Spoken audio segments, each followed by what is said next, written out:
Thanks for being here, Chris. So far, it's just the two of us. We need a couple more people to show up.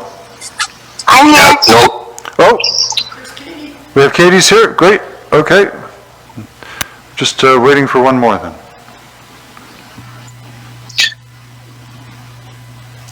Yeah, no problem, Brad. Happy to be here. I'll just hang out. Just so you know, I'm not driving. I'm pulled over in my car. I'm safe, so. Kyle Kamame has just joined.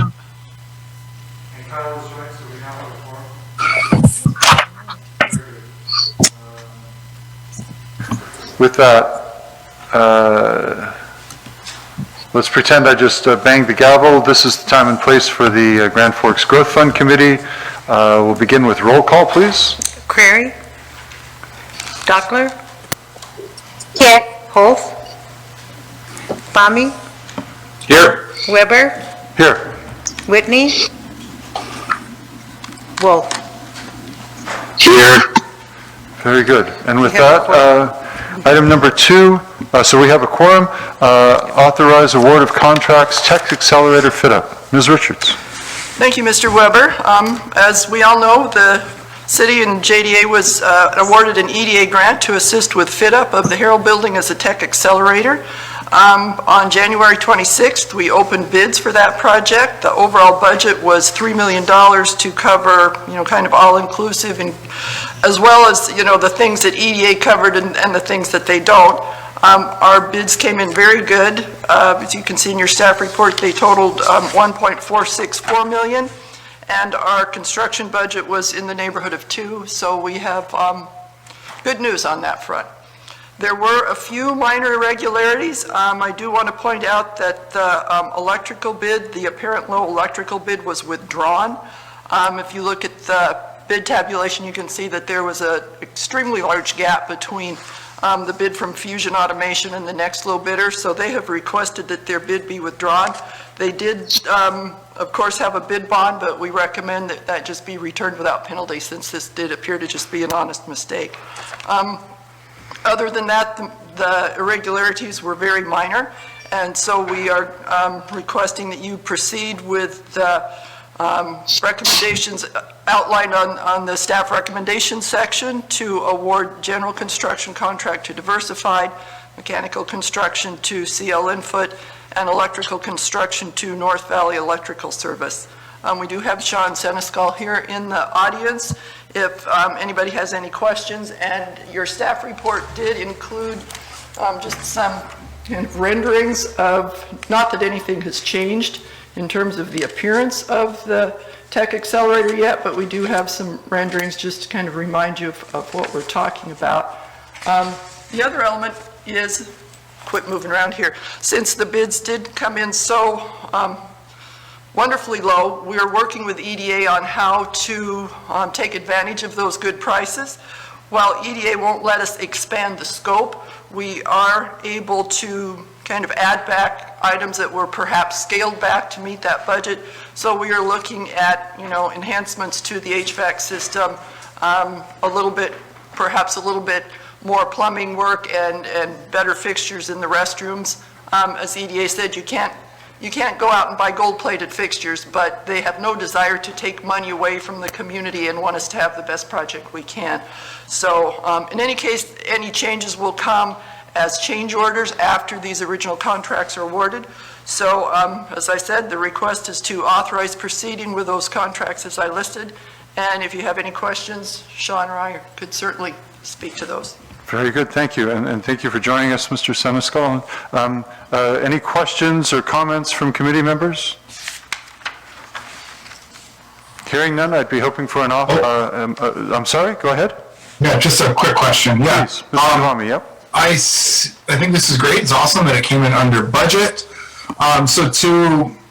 Just so I'm correct, so we have to spend $1,079,646 to get that dollar-for-dollar match. But if we don't spend it, we only get a dollar-for-dollar match on the 1.4 million in change. Is that correct? Yes, we have to match. EDA won't give us any more money than we match locally. So I don't know that we'll get up to our full grant amount. I think we'll probably come very close, but it would be kind of a mutual cost savings. If the EDA Sure, money is sure. spent, the local money is not spent either. Okay. Yeah, I think that's where my comment was just to make sure that we're being prudent with what we're doing, and if there was things that were cut from the scope in order to get this budget low, then that makes sense. You know, but if we don't have to spend 300 grand to get their 300 grand, I'm also kind of okay with that. So I just wanted to make sure, I mean, obviously that's going to come back to us as a change order, so my intent though is that we don't have to spend that if unless it is items that you guys deem appropriate and fall within the original scope. Correct. We're not going to spend it just for the sake of spending it, Yeah. but we do have a pretty, I'll call it a wish list, but these aren't frivolous items that we're looking at. So I think we'll be in good shape once we talk to our EDA rep on, you know, how to best make use of that funding cushion that we have. Okay, thank you. Thank you, Mr. Kavami. Further questions or comments? Mr. Wolf. Chair Weber. Yes, Chair Weber, it's Mr. Wolf here. See, I just want to clarify, thanks, Ms. Richards, for the update, and I just, so it sounds like you're working with the EDA, and any future enhancements or upgrades would come back as change orders, and so we'd see them at that time, so that there would be visibility to this group? Am I understanding the process correctly, I guess? That's correct, Mr. Wolf. Okay, thank you. That's all that I had. Thank you. Thank you, Mr. Wolf, and I apologize, the screen didn't show me with your hand up there. Ms. Dockler, anything further? Nope, not at this time. Very good. With that, anyone willing to make a motion? Got a motion from Mr. Kavami? Very good. And a second from Mr. I'll Wolf. second it. With the motion on the floor and a second, all in favor signify by saying aye. Aye. Okay. Aye. Opposed, same sign, motion passes. Thank you, Ms. Richards. The next item on the agenda is an informational update, EDA Good Jobs Challenge, and the Nistler College of Business and Public Administration. Thank you. I'm going to hand off to Sean for the Nistler update in just a moment, but in terms of the EDA Good Jobs Challenge, it is kind of EDA all the time lately, which is a very good thing. The Good Jobs Challenge is a $500 million funding opportunity funded through ARPA. From EDA's point of view, this is meant to put Americans back to work at good jobs, with good jobs being defined as something that pays higher than the prevailing wage. And they want to do this through creating kind of regional partnerships that will create the training systems and environment that is needed to get people ready to take these good paying jobs and then build your workforce in that way. While it's not a requirement of EDA's funding, they're also encouraging applicants to look at the equity component and reaching out to underserved or underrepresented subpopulations. So what that looks like in Grand Forks is the city and the EDC are partnering on what we're calling Good Jobs Grand Forks, and it will focus on the manufacturing sector locally, which, as you know, is strong and growing, and partnering their workforce needs, which are huge. They have not nearly as big a pool of applicants as they need to fill their jobs, with low to moderate income people, and we're especially targeting new Americans and justice impacted individuals. So Becca Kruger, who's the workforce specialist at the EDC, has been doing great work. We've held listening sessions that have convened plant managers and HR representatives from, I believe, 8 to 10 of our regional manufacturing leaders, such as Simplot, LM, Retrax. We've also convened members of our social service community, kind of the community in general, such as Housing Authority and the Community Action Agency, as well as agencies that specifically serve those targeted subpopulations of new Americans and justice-impacted individuals.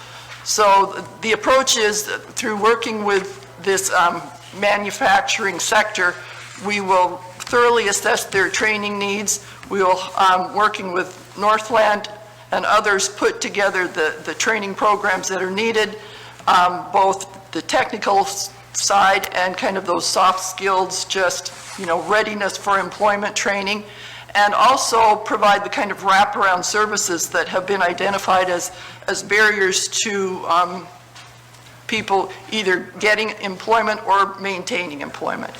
It's been very rewarding, the excitement and enthusiasm that this model has generated. It's kind of building your workforce through accessing the people who live here now, but that just aren't able to enter the workforce. And so I think we've got some really great opportunities here. In terms of the national grant, it is highly competitive, and while I think we have a great application, I just don't know that we have the numbers locally to really catch the eye of that, EDA reviewer in Washington, D.C. But our EDA reps regionally in Denver have kind of looked at what we're doing and again, been very impressed with both the work and the response. And so I think that no matter how we come out in the local competition, we'll be getting some EDA funding, at least for a planning grant. And as I said earlier, there's such an outpouring of interest in this approach that I think we're onto something. So more to come on that, like all other things. And now I'll turn it over to Sean to talk about the Nistler. If I may quickly, Ms. Richards, on the EDA Good Jobs. Sure. Just anecdotally, I understand that we've had an outflow of new Americans through the pandemic, rather than with the pandemic and changes in immigration law and refugee law policy, we've had an outflow. Is that your sense as well? That's among the many things that we've heard during these listening sessions. Yes. That's one of them. But we've also heard that if you kind of build a support network that can be a magnet for immigrant communities to bring, family members or connections that might be located elsewhere in the United States. That can change fairly quickly, and that's part of this effort. Correct. Wonderful, thanks. And now the next part, the Nistler building. Mr. Can I Simmons? interrupt for just a second as well? Oh, Ms. Dockler, sure, Katie. please. For the EDA, I'm really excited about this potential initiative for our community. I think it would be huge in engaging and supporting some of our most vulnerable populations within Grand Forks. There definitely already are models that have existed with the kind of industrial community in hiring practices, particularly for our new American folks here in town that I think would be extremely successful. And I was able to kind of touch base with Becca Kruger and talk to her about some of these things, including kind of a pod-like hiring and training process that when I was working at LSS with New Americans in employment that we used quite frequently and had great success in retention of clients as well as them moving up into management positions. So I think it's really a great opportunity, and I love that it includes not just protected classes and New Americans, but also talks about felons and all kinds of folks who have difficulties finding permanent, well-paying positions. And then the fact that it is focusing on wraparound services to include conversations and building out better ways for young families who have children to be supported in the workplace is huge. And I think it really could be a model for the state of North Dakota in kind of putting a pin or stopping a little bit some of our brain drain of families moving out, including our New American families. If we're able to build, good paying jobs that have those wraparound services for folks. Very good. Thank you, Ms. Dockler. Thank you, Katie. You said some of the things that I should have, and another element of this is we think that it can and will work with this kind of narrow focus on manufacturing and a couple of protected classes as focal points, but it does seem like it could be replicated to, move from manufacturing onto healthcare And we're just really kind of building a model that I think would translate. So that's very exciting, and thank you for your support. Thanks. Now moving to the Nistler Building, Mr. Seneschal. Good evening, members of the Growth Committee. My name is Sean Seneschal with JLG Architects. Been asked to give a design update on the Nistler College of Business and Public Administration, specifically the Workforce Development Center within the building.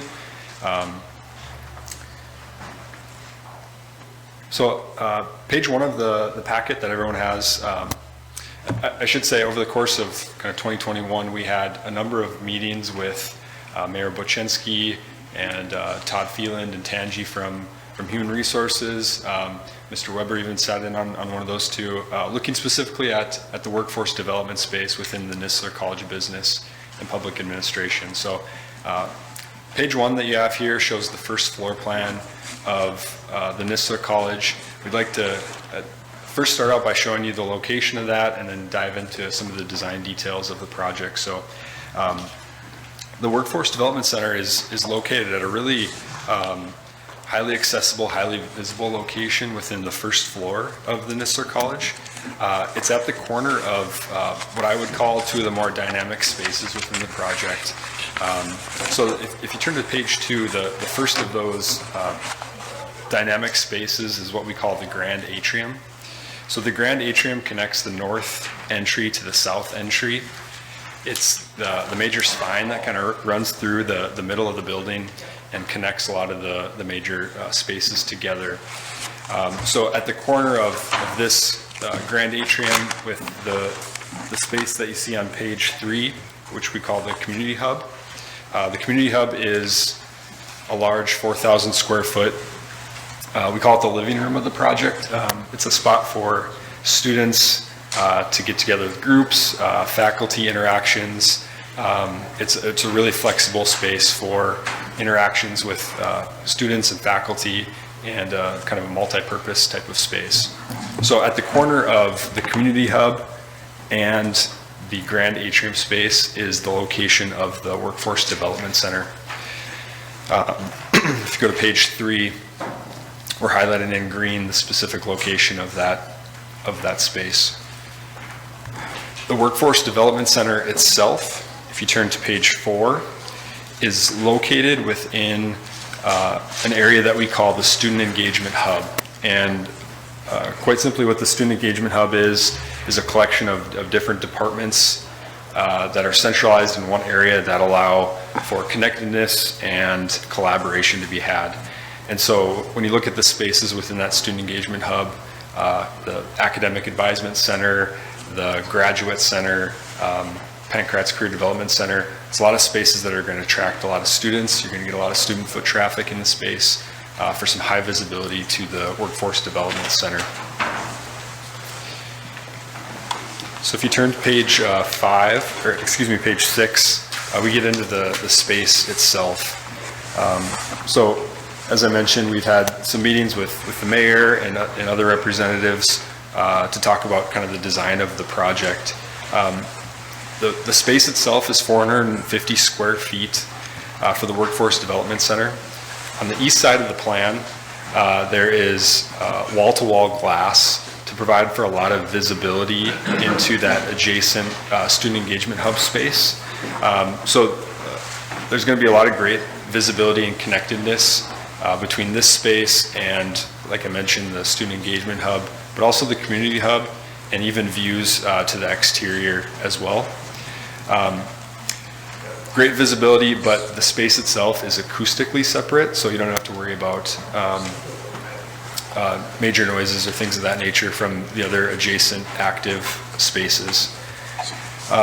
Finishes for the project, we have carpet flooring for the carpet and acoustical tiles for the ceiling. Both of those help out again with acoustics. On the wall we have wall coverings and paint for those wall finishes. The space itself is one open space, but we've chose to divide it and separate it with furniture into a couple different unique spaces. So on the north side of the space is some flexible soft seating. It's really kind of a presentation collaboration space so that individuals, interns, or students could work on an individual basis. There's also a flat panel display to allow for group work, sharing information via that screen. And then on the south side is more of a meeting and conferencing space. So there is a conference table to seat 5 directly around the table. We also have a flat panel display planned there. And this would be where we would also have a camera and integral microphone to support any kind of conferencing out of the space for Zoom meetings or Teams meetings. The space itself is locked and secured from all the rest of the other spaces, but we are also providing a storage credenza for any equipment or technology that can be locked as well, so that the space is locked and secured, but also you can have some additional secured storage within the space. And then all the furniture is flexible within the space to be moved around, which is critical as you learn how to use the space and things of that nature. Sean, at one point, I had imagined or had heard that there might be a city UND liaison that might spend some time here, or someone offering information about internships, et cetera. I'm not really seeing a reception desk or something. How do you imagine that taking place? Yeah, as we work through the design with representatives, the thought was that everything could be flexible in nature. You can see, for example, that there's a couple of individual seating spots. There's some green chairs there, and then there's a high top table. Those could all be flexible so that if you do have someone that's there to greet others, that could be moved to wherever you'd like it within the space. But there isn't a formal reception desk set up currently. And if this is all flexible, it can be changed. If this space isn't working, we can alter it. Very good. Thanks for taking my question. Go on. You bet.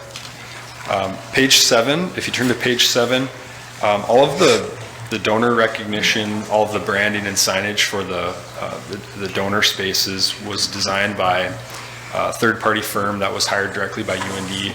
Their name is Advent. I want to make sure that I give them credit for their work. So all the signage you can see on page 7 for the space. And then finally on page 8, we have a rendering of the interior of the space, just to give you an idea of the volume of the space, the finishes that are being proposed, how the furniture is laying out, and things of that nature. So with that, I'd be happy to answer any other questions. Thanks. Any questions or comments from committee members? Any questions or comments from committee members? Greta, if people have their hands up, I'm not able to see them. If you could just, folks, if you just want to speak up. Hearing no questions or comments, anything further tonight? Thanks very good. Thanks for the information. I'd be looking for a motion to adjourn. Move to adjourn. So moved. I think that's Mr. Cavani motioning to adjourn. Second. Second. We got a second from Mr. Wolf. All in favor signify by saying aye. Aye. Very good. Growth Fund Committee meeting is adjourned. Thanks. Thanks, everyone. Bye-bye.